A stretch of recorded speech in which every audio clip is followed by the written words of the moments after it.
যুদ্ধবিরতির মাঝে কি বিশেষ কোনো অস্ত্র তৈরি করে ফেলেছে ইরান? হঠাৎ করেই পারমাণবিক বোমাকে ঘিরে বিভিন্ন ধরনের চাঞ্চল্যকর মন্তব্য কেন করছেন ইরানের সামরিক বাহিনীর শীর্ষ কর্মকর্তারা?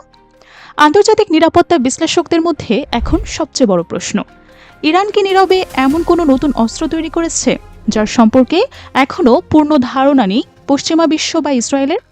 সাম্প্রতিক সময়ে ইরানের সামরিক বাহিনীর শীর্ষ কর্মকর্তাদের একের পর এক বক্তব্য নতুন করে কৌতূহল এবং উদ্বেগ তৈরি করেছে। বিশেষ করে তারা যখন বারবার বলছেন যে ভবিষ্যতের যুদ্ধে ইরান ভিন্ন ধরনের অস্ত্র এবং নতুন রণকৌশল ব্যবহার করবে, তখন আন্তর্জাতিক পর্যবেক্ষকরা এর ভেতরে আরও গভীর কোনো ইঙ্গিত খুঁজতে শুরু করেছেন। যুদ্ধবিরতির পর সাধারণত দেশগুলো সামরিক ক্ষয়ক্ষতি কাটিয়ে ওঠার চেষ্টা করে, কিন্তু ইরানের ক্ষেত্রে দেখা যাচ্ছে ভিন্ন চিত্র। দেশটির সামরিক নেতৃত্ব দাবি করছে যুদ্ধবিরতির এই সময়ে তাদের সামরিক ও অভিযানের সক্ষমতা আরও বেড়েছে। এমন বক্তব্য প্রথমে অনেকের কাছে প্রচারণা মনে হলেও সাম্প্রতিক বিভিন্ন প্রতিবেদনে উঠে আসা তথ্য পরিস্থিতিকে আরও জটিল করে তুলেছে। আন্তর্জাতিক সংবাদ মাধ্যমগুলো জানিয়েছে ইরানের সামরিক বহরে নতুন করে আরও 1000 ক্ষেপণাস্ত্র যুক্ত হয়েছে বলে দাবি করা হচ্ছে। যদিও সে তথ্যের স্বাধীন যাচাই এখনও পুরোপুরি সম্ভব হয়নি, তবুও বিষয়টি আন্তর্জাতিক মহলে ব্যাপক আলোচনার জন্ম দিয়েছে। এই প্রেক্ষাপটে আইআরজিসির শীর্ষ কর্মকর্তা ব্রিগেডিয়ার জেনারেল হোসেন মহাব্বির বক্তব্য বিশেষ গুরুত্ব পাচ্ছে। তিনি বলেছেন, ভবিষ্যতে যদি আবারও সামরিক সংঘাত শুরু হয় তাহলে ইরান আগের মতো যুদ্ধ করবে না। যুদ্ধক্ষেত্রের ভৌগোলিক বাস্তবতা, অভিযানের ধরন এবং অস্ত্র ব্যবহারের কৌশল সবকিছুতেই থাকবে বড় ধরনের পরিবর্তন। তার এই মন্তব্যের পর থেকেই আন্তর্জাতিক বিশ্লেষকরা ধারণা করতে শুরু করেছেন যে ইরান হয়তো যুদ্ধবিরতির সময় নিজেদের সক্ষমতায় এমন কিছু পরিবর্তন এনেছে যা এখনও প্রকাশ্যে আনা হয়নি। অনেকের দৃষ্টি এখন ইরানের দূরপাল্লার ক্ষেপণাস্ত্র কর্মসূচির দিকে, কারণ সাম্প্রতিক সংঘাতের সময় ভারত মহাসাগরের অবস্থিত দিয়েগো গার্সিয়া সামরিক ঘাটের দিকে ক্ষেপণাস্ত্র নিক্ষেপের ঘটনা নতুন বাস্তবতা সামনে এনেছিল। এটি ছিল এমন একটি ঘটনা যা দেখিয়েছে যে ইরান শুধু মধ্যপ্রাচ্যের ভেতরেই নয়, বরং অনেক দূরের কৌশলগত লক্ষ্যবস্তুকেও টার্গেট করার চেষ্টা করছে।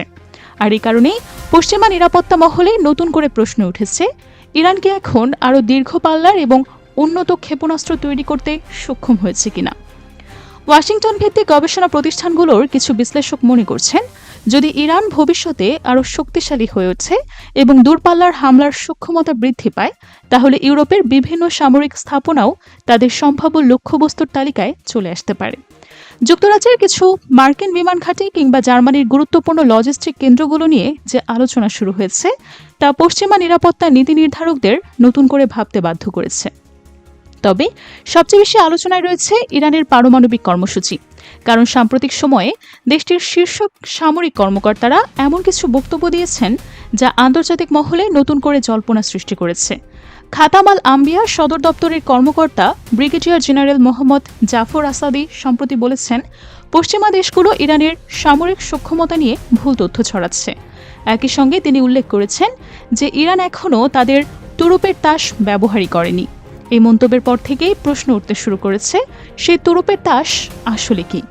আসাদি অবশ্য স্পষ্টভাবে বলেছেন, ইরানের পারমাণবিক বোমার প্রয়োজন নেই। তার মতে দেশের সবচেয়ে বড় শক্তি হল জনগণ। কিন্তু তার এই বক্তব্য জল্পনা থামাতে পারেনি, কারণ আন্তর্জাতিক রাজনীতিতে বহু সময় এমন বক্তব্যকে কৌশলগত বার্তা হিসেবেও দেখা হয়। ফলে বিশ্লেষকরা এখন চেষ্টা করছেন বুঝতে ইরান আসলে কী ইঙ্গিত দিতে চাইছে। এদিকে ইরানের হাতে থাকা 60% সমৃদ্ধ ইউরেনিয়াম নিয়েও বিতর্ক থামছে না।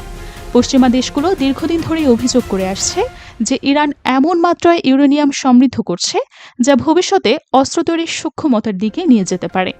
যদিও তেহরান বরাবরই বলে আসছে তাদের কর্মসূচি শান্তিপূর্ণ উদ্দেশ্যেই পরিচালিত হচ্ছে এবং পারমাণবিক অস্ত্র তৈরির কোনো পরিকল্পনা নেই। মধ্যপ্রাচ্যের রাজনৈতিক ও সামরিক বাস্তবতা বর্তমানে এমন এক পর্যায়ে পৌঁছেছে যেখানে প্রতিটি বক্তব্য, প্রতিটি সামরিক মহড়া এবং প্রতিটি কূটনৈতিক সংকেত আন্তর্জাতিক অঙ্গনে বিশেষ গুরুত্ব পাচ্ছে। সাম্প্রতিক সময়ে মার্কিন প্রেসিডেন্ট ডোনাল্ড ট্রাম্প আবারও ইরানের পারমাণবিক কর্মসূচি নিয়ে উদ্বেগ প্রকাশ করেছেন। ওয়াশিংটনের দীর্ঘদিনের অবস্থান হল ইরানের পারমাণবিক কার্যক্রম আঞ্চলিক নিরাপত্তা এবং বৈশ্বিক স্থিতিশীলতার জন্য ঝুঁকি তৈরি করতে পারে। তবে তেহরানের বক্তব্য সম্পূর্ণ ভিন্ন। ইরান বারবার দাবি করে আসছে যে তাদের পারমাণবিক কর্মসূচি শান্তিপূর্ণ উদ্দেশ্যে পরিচালিত হচ্ছে এবং তাদের ইউরেনিয়াম সমৃদ্ধকরণ তাদের সার্বভৌম অধিকার। এই অবস্থানগত পার্থক্যের কারণেই দুই দেশের মধ্যে উত্তেজনা এখনও পুরোপুরি কমেনি। বিভিন্ন সময় আলোচনার সম্ভাবনা নিয়ে জল্পনা তৈরি হলেও ইরান স্পষ্টভাবে জানিয়েছে যে চাপ, নিষেধাজ্ঞা বা সামরিক হুমকির মুখে তারা তাদের নীতি পরিবর্তন করবে না। ফলে কূটনৈতিক অচলাবস্থা এখনও বহাল রয়েছে। আন্তর্জাতিক বিশ্লেষকদের মতে এই পরিস্থিতি শুধু একটি পারমাণবিক বিরোধ না, বরং এটি আঞ্চলিক প্রভাব, নিরাপত্তা এবং কৌশলগত ভারসাম্যের বৃহত্তম প্রতিযোগিতার অংশ। বর্তমান পরিস্থিতির সবচেয়ে গুরুত্বপূর্ণ বৈশিষ্ট্য হল অনিশ্চয়তা। প্রকাশ্যে বড় ধরনের সংঘাত না থাকলেও কোনো পক্ষই পুরোপুরি স্বস্তিতে নেই। একদিকে ইসরায়েল ও যুক্তরাষ্ট্র ইরানের সামরিক সক্ষমতার ভবিষ্যৎ নিয়ে উদ্বিগ্ন, অন্যদিকে ইরানও বারবার জানাচ্ছে যে তারা ভবিষ্যতের যে কোনো সম্ভাব্য সংঘাতের জন্য প্রস্তুতি নিচ্ছে।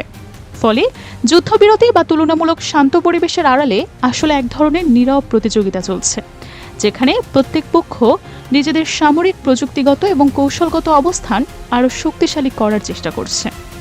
বিশ্লেষকদের একটা অংশ মনে করেন, বর্তমান নীরবতা অনেকটা দাবার বোর্ডের সেই মুহূর্তের মতো, যখন বড় চাল দেওয়ার আগে সব পক্ষ নিজেদের অবস্থান পর্যালোচনা করে। সাম্প্রতিক মাসগুলোতে ইরানের ক্ষেপণাস্ত্র কর্মসূচি, আকাশ প্রতিরক্ষা ব্যবস্থা এবং সামরিক পুনর্গঠন নিয়ে বিভিন্ন আলোচনা আন্তর্জাতিক গণমাধ্যমে স্থান পেয়েছে।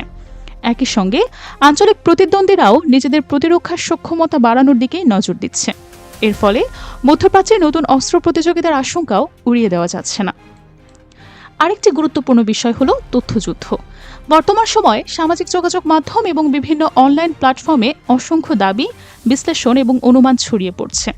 এর কিছু বাস্তব তথ্যের উপর ভিত্তি করে হলেও অনেক ক্ষেত্রে অতিরঞ্জন বা যাচাইবিহীন তথ্য মিশে থাকে। ফলে ইরানের সামরিক সক্ষমতা, নতুন অস্ত্র ব্যবস্থা কিংবা গোপন প্রকল্প নিয়ে যেসব আলোচনা হচ্ছে, সেগুলোর অনেক ক্ষেত্রেই স্বাধীন ও নির্ভরযোগ্য প্রমাণ সীমিত। এই কারণে বিশেষজ্ঞরা সতর্ক করে বলছেন, যে কোনো বড় দাবি গ্রহণের আগেই নির্ভরযোগ্য আন্তর্জাতিক সূত্র এবং যাচাইকৃত তথ্যের দিকে নজর দেওয়া জরুরি। সবচেয়ে বড় প্রশ্ন এখনও একই রয়ে গেছে, ইরান কি সত্যি এমন কোনো নতুন প্রমাণ নিয়ে আসবে? কোনো সক্ষমতা, নতুন অস্ত্র ব্যবস্থা কিংবা গোপন প্রকল্প নিয়ে যেসব আলোচনা হচ্ছে, সেগুলো অনেক ক্ষেত্রেই স্বাধীন ও নির্ভরযোগ্য প্রমাণই সীমিত। এই কারণে বিশেষজ্ঞরা সতর্ক করে বলছেন, যে কোনো বড় দাবি গ্রহণের আগে নির্ভরযোগ্য সূত্র দেওয়াটা অত্যন্ত জরুরি। এটুকু স্পষ্ট যে মধ্যপ্রাচ্যের বর্তমান পরিস্থিতি অত্যন্ত সংবেদনশীল এবং দ্রুত পরিবর্তনশীল। ফলে বিশ্বের গুরুত্বপূর্ণ রাজধানীগুলো Washington DC, Tehran, Jerusalem, Moscow এবং বেইজিং এখন নিবিড়ভাবে পরিস্থিতি পর্যবেক্ষণ করছে। কারণ মধ্যপ্রাচ্যে যে কোনো বড় পরিবর্তন শুধু আঞ্চলিক রাজনীতিকেই নয়, বরং জ্বালানি বাজার, বৈশ্বিক অর্থনীতি এবং আন্তর্জাতিক নিরাপত্তা ব্যবস্থাকেও প্রভাবিত করতে পারে। আর সে কারণেই বর্তমান নীরবতাকে অনেক পর্যবেক্ষক স্থায়ী শান্তি হিসেবে নয়, বরং সম্ভাব্য ভবিষ্যৎ ঘটনা প্রবাহের আগে এক সতর্ক ও অনিশ্চিত বিরতি হিসেবেই দেখছেন।